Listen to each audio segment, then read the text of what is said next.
Hello दोस्तों, एक बार फिर से आपका स्वागत है आपके अपने YouTube चैनल आनंद सर मैथमेटिक्स में। तो आज डे 3 है और हम प्रैक्टिस सेट 3 पे आए हैं। तो टाइम वेस्ट ना करते हुए चलेंगे। करा पहला क्वेश्चन, 120 पेन का क्रैमूल x पेन के विक्रैमूल के बराबर है यदि लाभ 25% हो तो x का मान। तो 120 पेन का CP x पेन के SP के बराबर है, तो CP अपॉन SP क्या लिख सकते हैं? x upon 120। ठीक है, तो प्रॉफिट क्या होगा? 120 माइनस x। प्रॉफिट इसलिए लिखे हैं क्योंकि यहां हमको दिया हुआ है कि लाभ ही, इसलिए प्रॉफिट लिखे हैं। 120 बाई x, प्रॉफिट किससे होगा? x से, क्योंकि CP हमारा x है। कितने से? 100 से, लेकिन हमको प्रॉफिट कितना बोला है? 25। तो ये x उधर जाके मल्टीप्लाई होगा तो ये हो जाएगा 25x equal to 120 minus x into 100। ये 25 जो है 100 को काट देगा, 25 चौक 100, तो ये हो जाएगा x equal to 120 minus x into 4। ये हो जाएगा x equal to 480 minus 4x।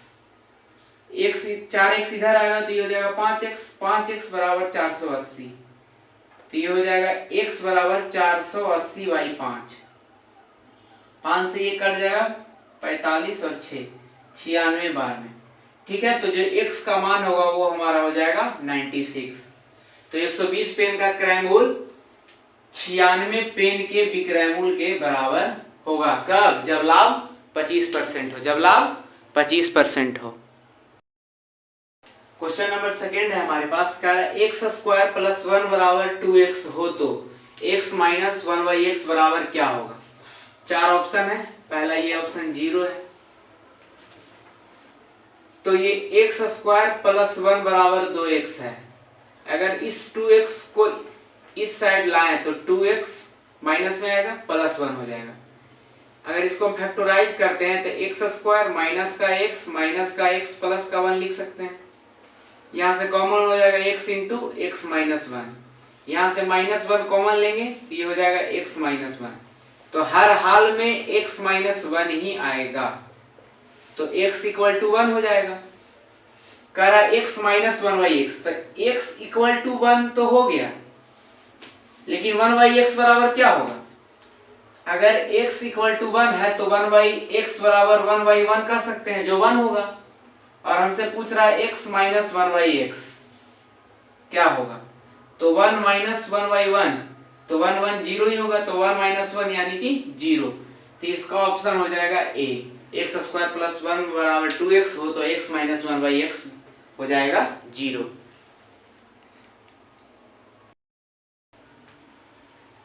Question number 3 है हमारे पास, सिंप्लीफिकेशन कर रहा है 180 डिवाइड बाई 20, 15 माइनस 6 और 24 माइनस 18। तो देखिए 180 divide by 20, 15 minus 6 plus 24 minus 18। तो ये 180 डिवाइड बाई 20, ये देखिए 15 माइनस 6 बराबर 9, और ये 18 प्लस 6 18 प्लस 6 24 हो जाता है, तो 24 माइनस 18 6 होगा। तो 180 डिवाइड बाई 20 इंटू का 15, तो 180 20 से डिवाइड हो जाएगा तो ये 9 हो जाएगा, 9 गुने 15 बराबर 135। तो सी हमारा हो जाएगा आंसर 135। क्वेश्चन नंबर 4 है हमारे पास, कह रहा 2 मीटर लंबा एक पर्यवेक्षक, पर्यवेक्षक मतलब होता है जो देख रहा हो, देखने वाला, एक मीनार से 150√3 मीटर की दूरी पर है।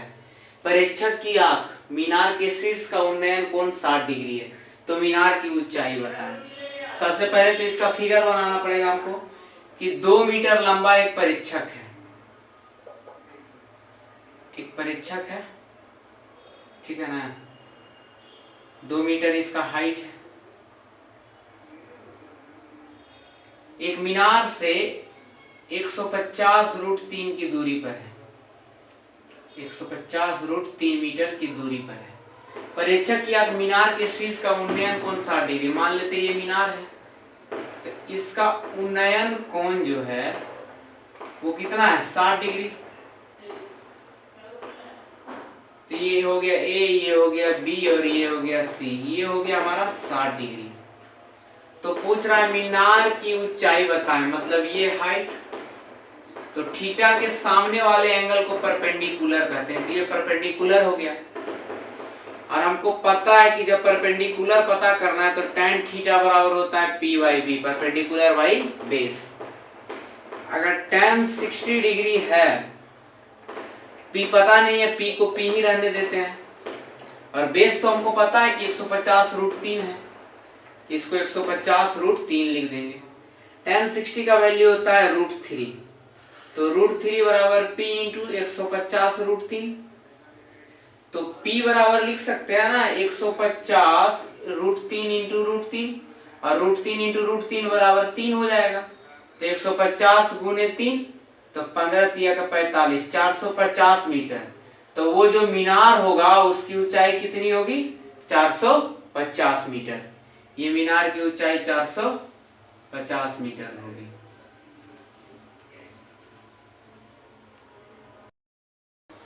क्वेश्चन नंबर 5 है हमारे पास, कह रहा है एक बंदर एक 21 मीटर खंबे पर पहले मिनट में 6 मीटर चढ़ता है। मान लो ये खंबा है, इसकी ऊंचाई कितनी है 21 मीटर।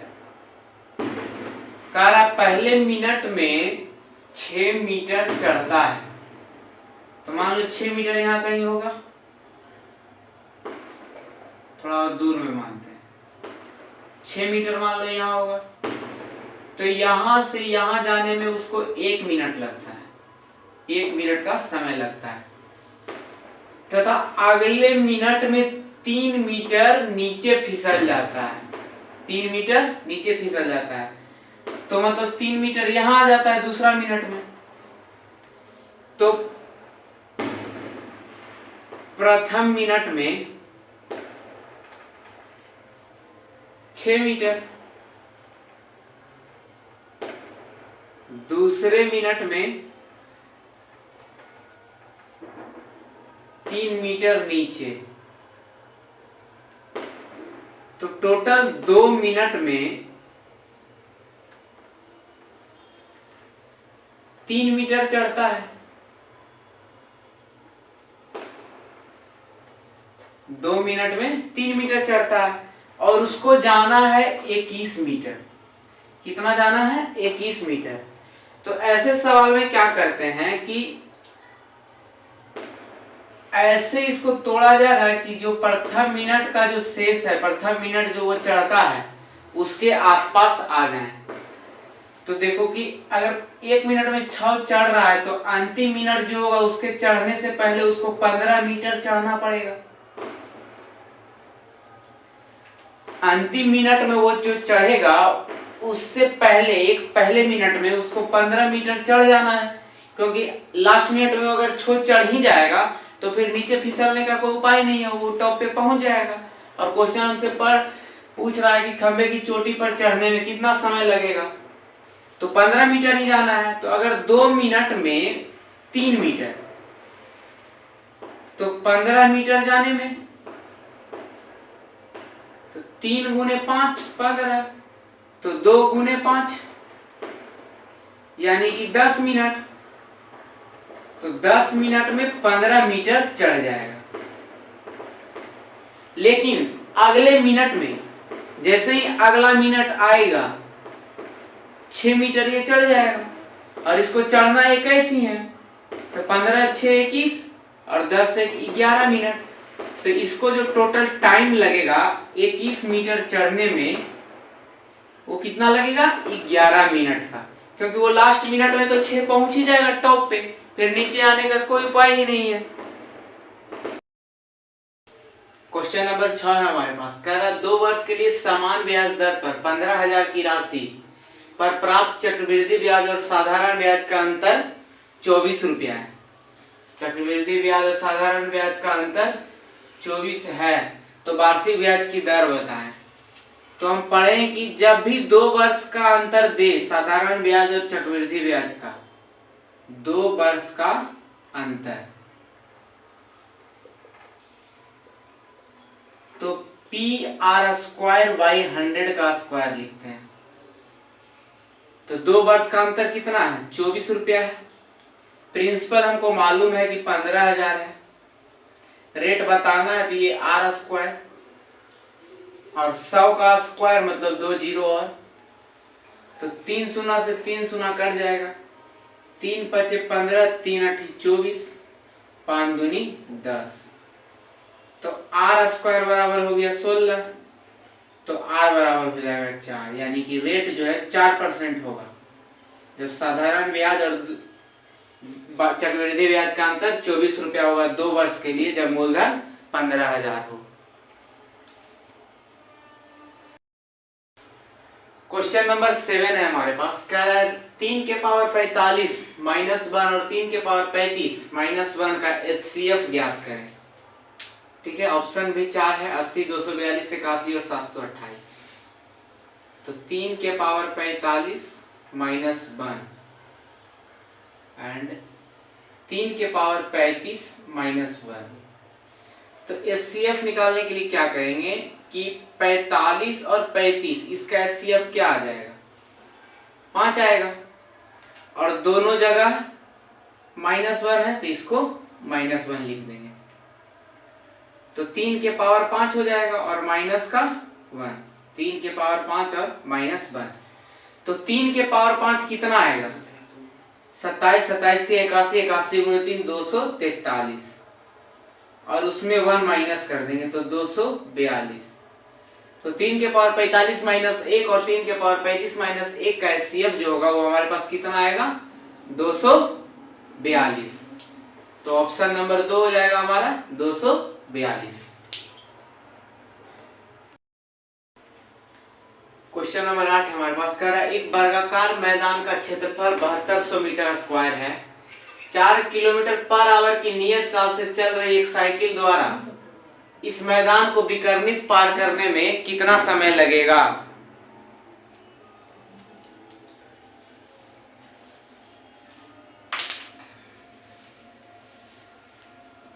तो सबसे पहले है कि वर्ग का क्षेत्रफल दिया हुआ है, वर्ग का क्षेत्रफल हमको दिया हुआ है कितना? 7200 मीटर स्क्वायर। तो वर्ग की भुजा निकाल सकते हैं, तो ये हो जाएगा √7200, और √7200 को हम क्या लिख सकते हैं? √3600 × 2, जिसको लिख सकते हैं 60√2। कह रहा है 4 किलोमीटर/आवर की नियत चाल से चल रही एक साइकिल द्वारा इस मैदान के विकर्ण पार करने में, मतलब इसके विकर्ण से, मान लो कि ये मैदान है,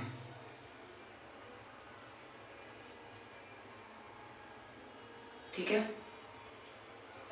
तो इसका अगर साइड हमको आ गया अगर 60√2, तो इसका डायगोनल यही होगा ना, ये इसका डायगोनल होगा। और 4 किलोमीटर की रफ्तार से एक साइकिल वाला यहाँ खड़ा है और इसको पार करेगा, तो कितना समय लगेगा इसको विकर्ण पार करने में? तो पहले निकालेंगे कि वर्ग का विकर्ण होता क्या है। तो √2a होता है वर्ग का विकर्ण, a हमारा साइड है, तो √2 × 60 × √2, √2 हो जाएगा, तो 60 × 2 बराबर 120 मीटर। वर्ग का जो विकर्ण होगा हमारा वो कितना होगा? 120 मीटर, ठीक है। और 4 किलोमीटर की स्पीड से जा रहा है, तो डिस्टेंस हमको मालूम है, डिस्टेंस हमको मालूम हो गया, स्पीड मालूम है, तो टाइम बराबर क्या होता है? Distance by speed.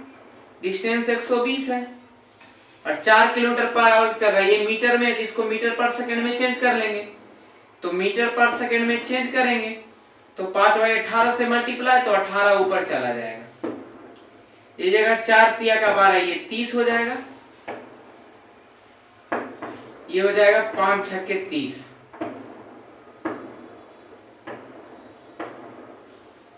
खैर 4 किलोमीटर नियत से चल रही है पर आवर से, सॉरी। ये हमारा 120 तो है ही, और 4 किलोमीटर पर आवर से, ठीक है।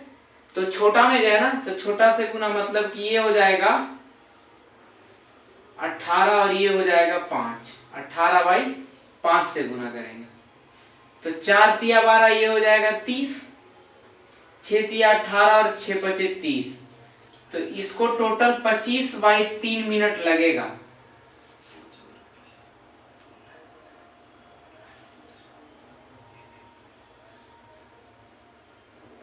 इतना सेकेंड इसको लगेगा, 25/3 सेकेंड लगेगा विकर्ण को पार करने में।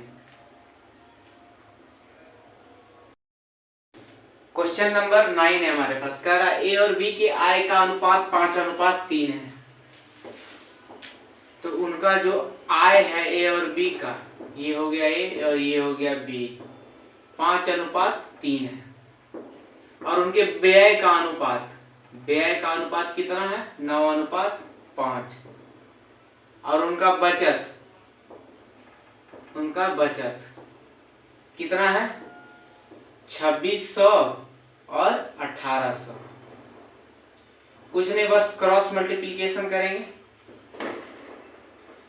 तो 5 का 5 और 9 का, तो 9 गुने 3 माइनस 5 इंटू 5। फिर इनका गुना करेंगे 18 का 9 से और 26 का 5 से, ठीक है। तो ये हो जाएगा 9 त्रिका के 27 माइनस 25 बराबर 2। इसको मान लेते हैं 2 यूनिट, ठीक है। तो ये होगा 2 यूनिट इक्वल टू 18 गुने 9 162 00 माइनस 26 गुने 5 130 00। तो 2 यूनिट का मान कितना हो जाएगा? 0 0 2 और 3 3200। तो 1 यूनिट का मान, तो 1 यूनिट हो जाएगा हमारा 1600। अब देख लीजिए कि एक अनुपात, एक आय कितना है? 5 है। तो 16 गुने 5, 1600 गुने 5, तो ए का जो आय होगा, ए का आय 5 है। तो 1600 गुने 5 बराबर 8000। बी का आय कितना होगा? 3 यूनिट है। तो 1600 गुने 3 बराबर 16 तिया 4800। तो ए कमाता है 8000 और बी कमाता है 4800 रुपया। मिक्सचर एंड एलिगेशन का ये क्वेश्चन है। क्वेश्चन नंबर 10 है हमारे पास। कह रहा है √45 प्लस √125 बराबर 17.88 है। तो √180 प्लस 80 का मान बताएं।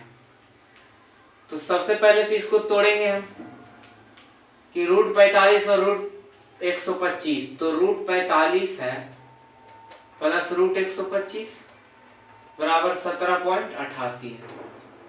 तो √45 को 9 इंटू 5 लिख सकते हैं और 125 को 25 इंटू 5 लिख सकते हैं, 17.88।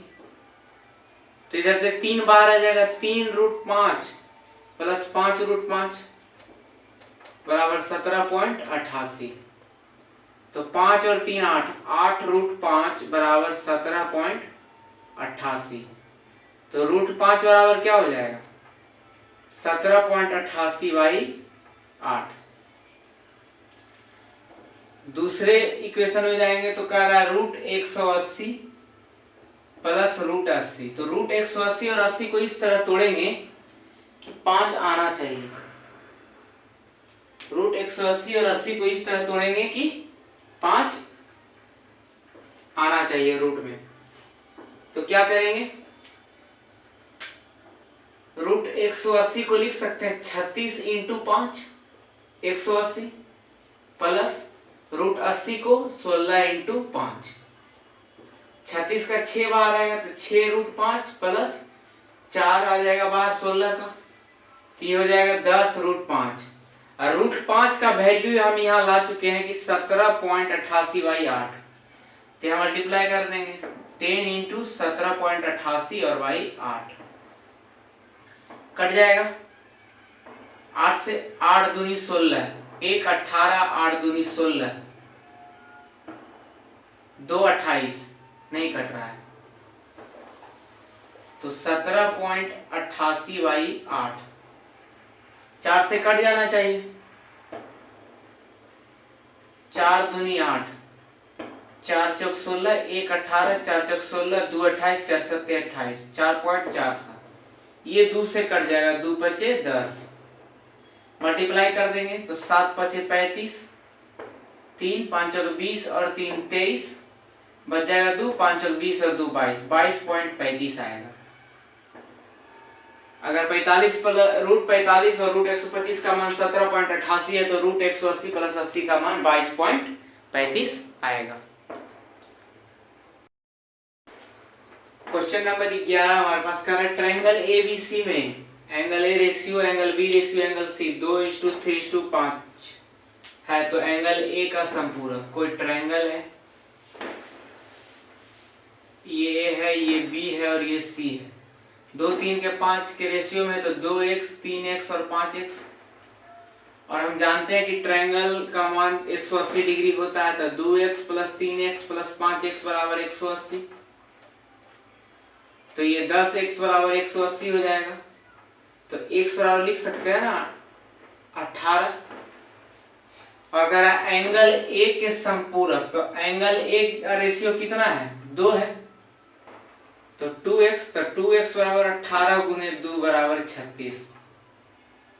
और समपूरक कहता है तो 180 से माइनस कर देंगे तो एंगल ए का समपूरक, एंगल ए का समपूरक कोण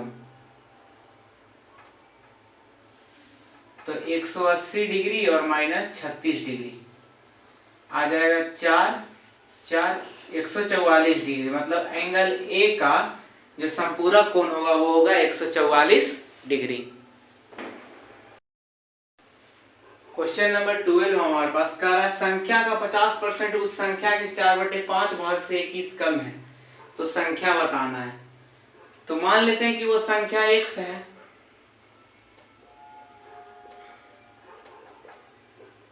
माना कि संख्या x, तो x का 50%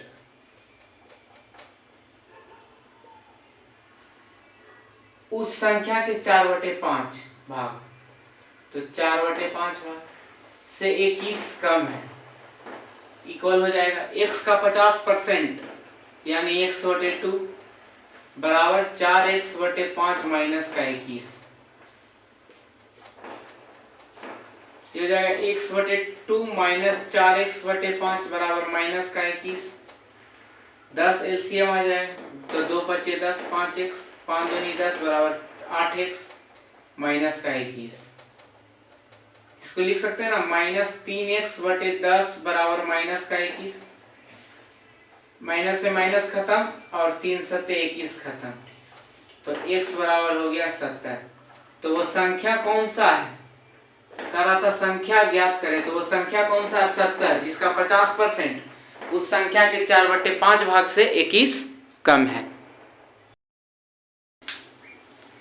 क्वेश्चन नंबर 13 है हमारे पास, कह रहा है एक व्यक्ति के पास 640 रुपए में 1 रुपए, 5 रुपए तथा 10 रुपए के सिक्के हैं। 3 प्रकार के सिक्के हैं उसके पास और कह रहा है प्रत्येक प्रकार के सिक्के की संख्या समान है। तो हम मान लेते हैं कि माना कि सिक्का x होगा,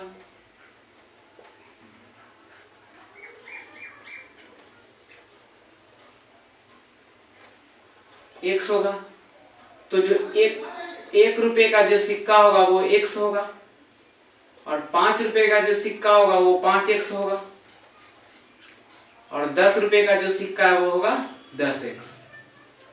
टोटल उसके पास कितना है 640 रुपया, टोटल उसके पास है 640।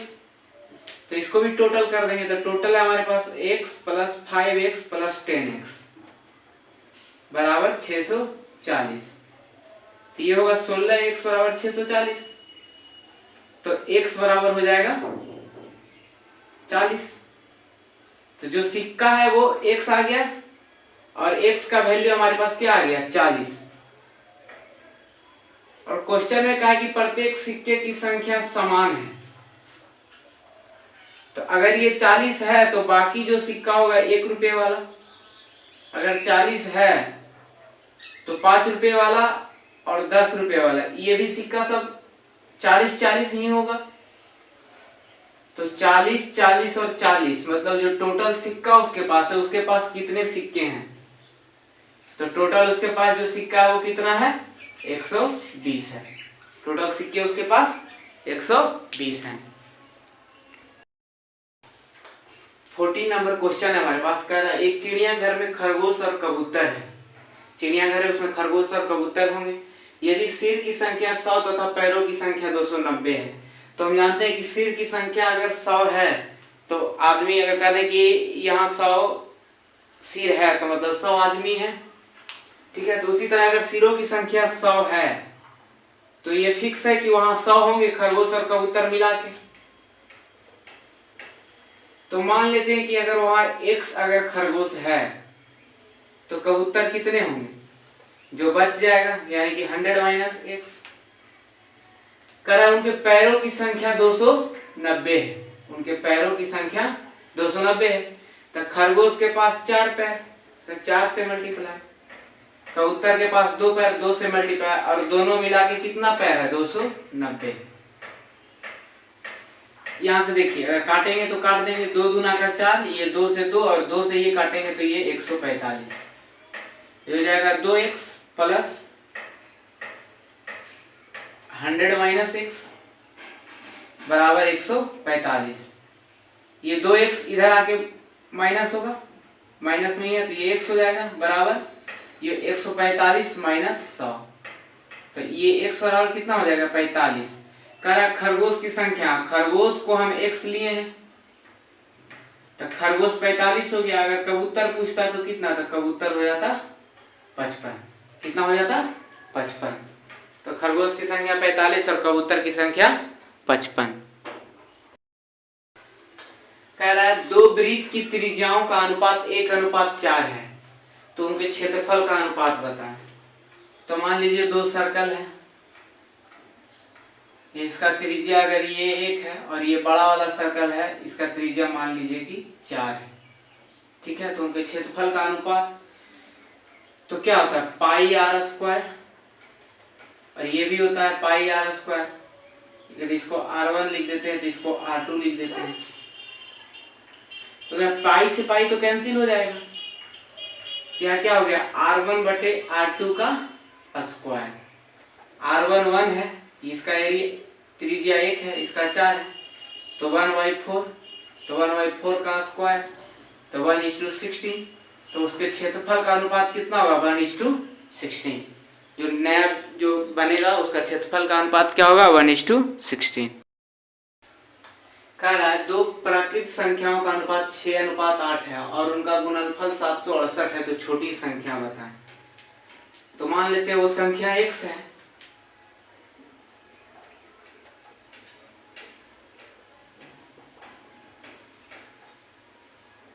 तो वो होगा 6x और 8x। कर इन दोनों का गुणनफल 768 है, मतलब 6x इंटू x बराबर 768। x इंटू x स्क्वायर हो जाएगा और 6 और 8 को नीचे भेज देंगे।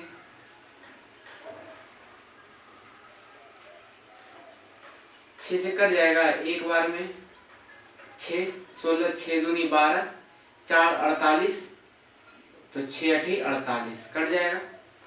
फिर 8 से कट जाएगा, 8 एकम 8 और ये हो जाएगा 6 48।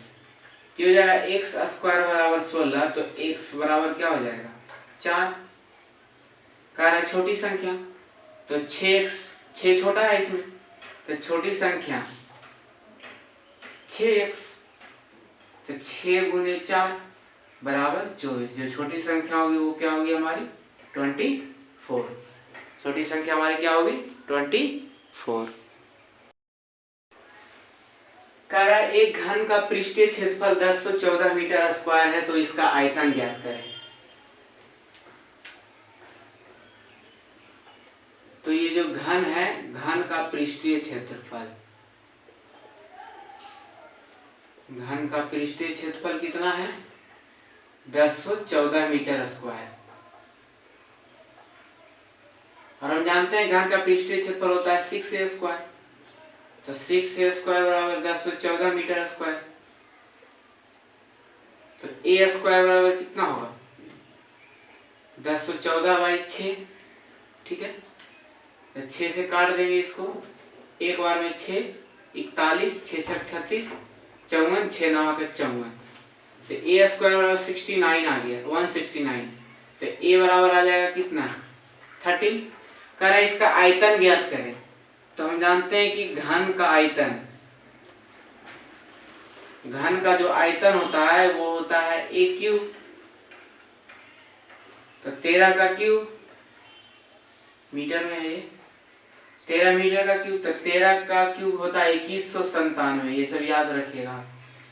तो ये इतना मीटर क्यूब हो जाएगा आंसर। 13 का क्यूब 2197। क्वेश्चन नंबर 18 हमारे पास कह रहा है यदि किसी गुणोत्तर पद का पहला पद 2 हो और सार्व अंतर 3 है, तो उस श्रेणी का पांचवा पद क्या होगा? तो सबसे पहले तो हम जानेंगे गुणोत्तर जो होता है वो होता क्या है। तो 3 चीज हम पढ़े हैं, एपी, जीपी और एचपी, हार्मोनिक, ज्योमेट्रिक और अर्थमेटिक। इसका मतलब होता है समांतर श्रेणी, इसका मतलब होता है गुणोत्तर श्रेणी, और एचपी इसका मतलब होता है हरात्मक श्रेणी। इसका एचपी का मतलब होता है हरात्मक श्रेणी। एचपी जल्दी पूछता नहीं है, जीपी और एपी ही पूछता है। एपी बहुत ज्यादा पूछा जाता है, ये जीपी पूछा है। तो ए तो हमारे पास दिया हुआ है 2 और आर पता है कि 3 है, और पांचवा पद पूछ रहा है यानी कि टी है। तो फार्मूला होता है एपी का ए आर इंटू आर के पावर n-1, ये फार्मूला होता है। और अगर T5 पूछ रहा है तो a यानी कि 2, r हमारा 3 है, तो 3 के पावर 5 -1, तो 2 इंटू 3, 5 - 1 4 हो जाएगा। तो 3 के पावर 4 को क्या कर सकते हैं? 3 की लून होती है 27, 81, तो 2 गुने 81 बराबर 162। तो जो हमारा पांचवा पद होगा इस गुणोत्तर श्रेणी का वो कितना होगा? 162।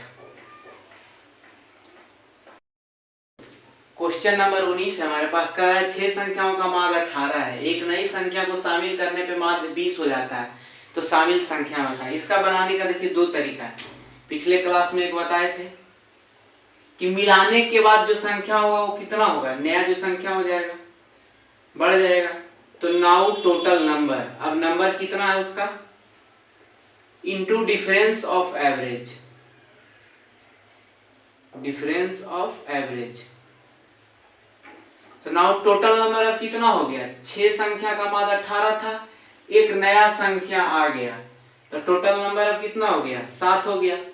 डिफरेंस ऑफ एवरेज कितना हुआ? पहले 18 था, अब हो गया 20, मतलब 2 का वृद्धि हुआ। तो 7 गुने 2 14 हो गया। 14 लाके और पहले का जो माध्य होता है उसमें ऐड कर देंगे, पहले का जो माध्य होगा उसमें ऐड कर देंगे। तो जो संख्या आएगा वही उस जो ऐड करके आएगा वही वो संख्या होगा जो नया संख्या शामिल किया गया। पहला तरीका तो ये। दूसरा तरीका क्या हम जानते हैं, बचपन से पढ़ते आ रहे हैं। अब जो संख्या हो गया उसका मान माइनस पहले जो संख्या था उसका मान, दोनों को माइनस कर देंगे। तो ये हो जाएगा 140, ठीक है, और ये हो जाएगा 108। माइनस कर दीजिए 32 आएगा, दोनों तरफ का वही है 32 32। तो ये है कि अगर मान लीजिए एक संख्या दिया था, कोई और संख्या देता, चाहे 2 बार इसको ऐड करता, तब ये आसान हो जाएगा। ऐसे बड़ा संख्या देगा तो उसको मल्टीप्लाई करने में हमको दिक्कत होगा। लास्ट क्वेश्चन है हमारे पास 20 नंबर का रहा है, एक जल की धारा 3 किलोमीटर/आवर से चलती है तथा शांत जल में एक व्यक्ति का चाल 6 किलोमीटर/आवर है, तो धारा की दिशा में 37 किलोमीटर जाने में। तो देखिए जल की धारा यानी कि जो करंट है, धारा जो है वो 3 किलोमीटर पर आवर है, और शांत जल में जो मैन का चाल है यानी कि आदमी का जो चाल है वो कितना है, 6 किलोमीटर पर आवर है। ठीक है, कह रहा धारा की दिशा में 37 किलोमीटर जाने में, धारा की दिशा में। ठीक है, तो धारा की दिशा में जाएगा तो धारा का चाल जुट जाएगा। तो आदमी का स्पीड 6 है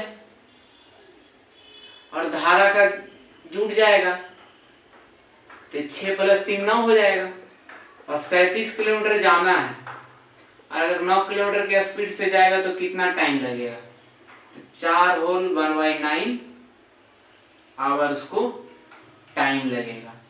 तो ये था हमारा लास्ट क्वेश्चन।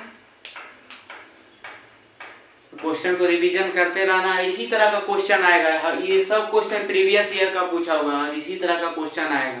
बस टाइम के साथ इसको मैनेज करके बनाते रहना है।